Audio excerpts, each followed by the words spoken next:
Our final honor to be presented tonight will go to the 1993 Crater State Wrestling Team champions, the first championship team in any sport for Crater. Harvey Tunn will present the award, and I'd ask that with Coach Haga and Kevin Tours would come forward as part of the presentation. Harvey?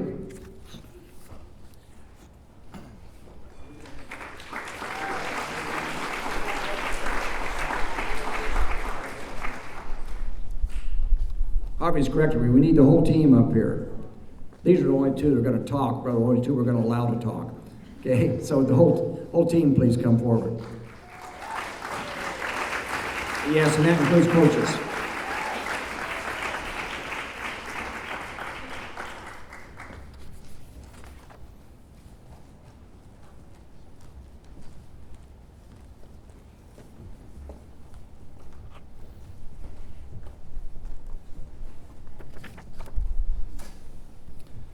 Thank you, Mike. It's with great pleasure for me to introduce the Crater High's first athletic team to win a state championship. This is the 1993 Crater High wrestling team. Opening in 1951, speaking of Crater, it took 42 years for Crater High School to win a state team championship. 42 years. A longtime friend of mine, and for many years Crater athletic director, once said, the hardest state championship to win is the first one, and after that the standard is set and it becomes a little easier. Crater has now won a total of 20 state championships. Now about the team.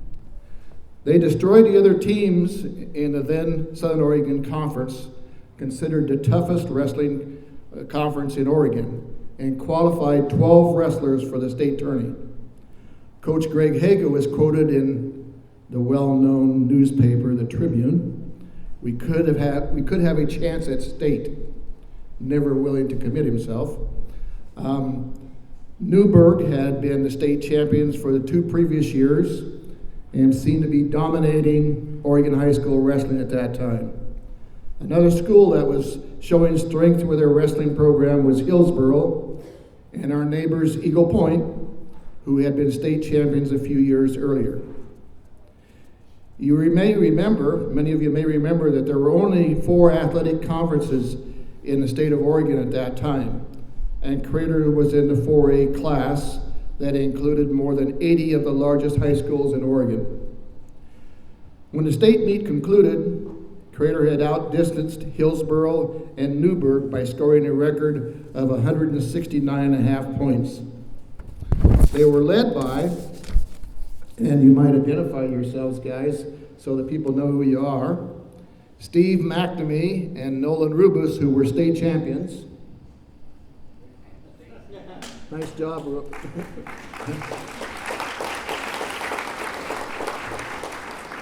Kevin Tours, who placed second. James Westpremy, who placed third. Ryan Robinson, who placed fourth.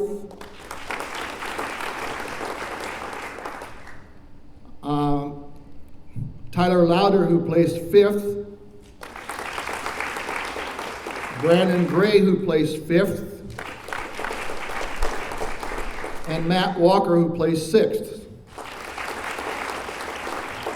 Other members of the team were Abe Amaya, Bill Walker, and Doug Lee, and Casey Colomb, who couldn't be here tonight. Out of 12 wrestlers that Coach Haga took to the state tournament, 8 were state placers, and the other 4 had winning matches to score those 169.5 points, but they failed to reach the top 6. They were coached by Coach Greg Haga and assistants Ray Guevara, Dan Spiesel, who couldn't be here tonight, John Hill, and Jay McRoberts. Ladies and gentlemen, the first high school championship team, the 1993 Crater High wrestling team.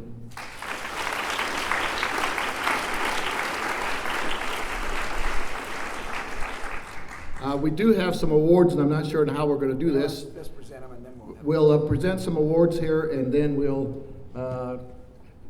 Kevin Tours is going to speak a bit. He was a team captain, and Coach Greg Haga.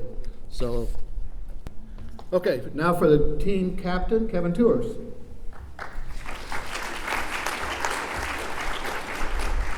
On behalf of the 1993 wrestling team, I'd like to thank the Creator Foundation for allowing this opportunity for a team induction. I'd also like to thank all the parents, not just parents of athletics. Now that I'm a parent, coach, the endless travel to practice, meets, taking kids to weekend stuff, I realize how much dedication it takes by the parents to allow us to have the opportunity to be in sports and academics. I appreciate that. I also want to say that wrestling is kind of an individual sport once you get on the mat, but it's really a team sport. And really the team sport starts in the workout room. The hours and hours, the sweat, all the work we put into it as a team. I mean, we work and wrestle each other. I mean, it was countless hours. Wrestlers prior to us, wrestlers after us. It really is a team sport. I mean, the mental toughness, the physical preparedness, it really helps with your teammates. I mean, they have to go through it just like you do. I want to thank our coaches. They were the ones that tore us down mentally, physically, built us back up. I mean, without them, we probably wouldn't be here today. We probably weren't the best wrestlers in the state, but we were always the most prepared. We were the toughest. We worked hard, and seemed like every day we always worked harder. So it's great. I know it's been 23 years since probably a lot of us got together, but it's been fun. I remember we had a pep assembly after we won the state championship, and I came back, I was 18 and had some remarks like, we kicked their butt and did all that, and now I realize actually it was about the team and how hard we worked to get there. We just didn't show up and just win. We spent years and years and hours to get there. What I learned in the wrestling room and how much it takes to make it through 3 hours of a workout, weekends, all the weight cutting and all the stuff that we had to endure. It's actually things I have taken on a life lesson, probably a lot of us have. Thanks all the coaches, from grade school, other sports on. I mean, it really adds up in your life. So with that, I want to thank my teammates and thank everyone.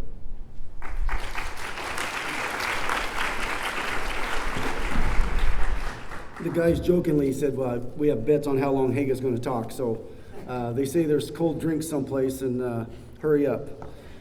First thing, I'd like to thank the Creator Foundation for getting the Hall of Fame started again, and I know a lot of us were kind of going, God, we got to get this thing going, and you did a great job, and I like that aspect of, we have Vince Wixon. When I was a young teacher here, and John Demick, I remember Dan Spiesel said, hey, watch those guys do what they do. It was great, and I appreciate, and I congratulations to the other people inducted into the Hall of Fame.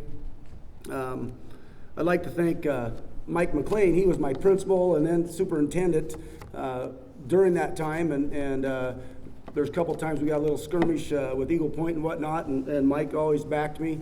It was always nice because his son was wrestling. It's nice having your principal or superintendent at the time travel with you. I've always appreciated that. Along that, I'd like to, Mike was in our photos, and I'd like to thank Dave Hurd and Sam Steele for this year at the state tournament. There are a lot of administrators at the state tournament this year.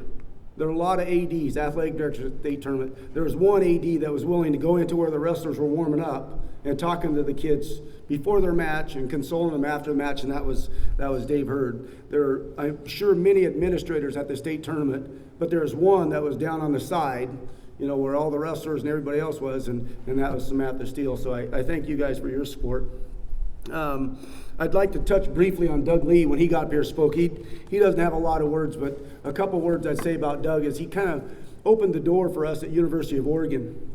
Because of what Doug did at University of Oregon, because of how he behaved and how he wrestled and how he worked, the byproduct of that was we had 7 or 8 kids after Doug that got scholarships at the University of Oregon. They wanted more Crater guys because that's what the skills and the technique and the toughness that they saw in Doug.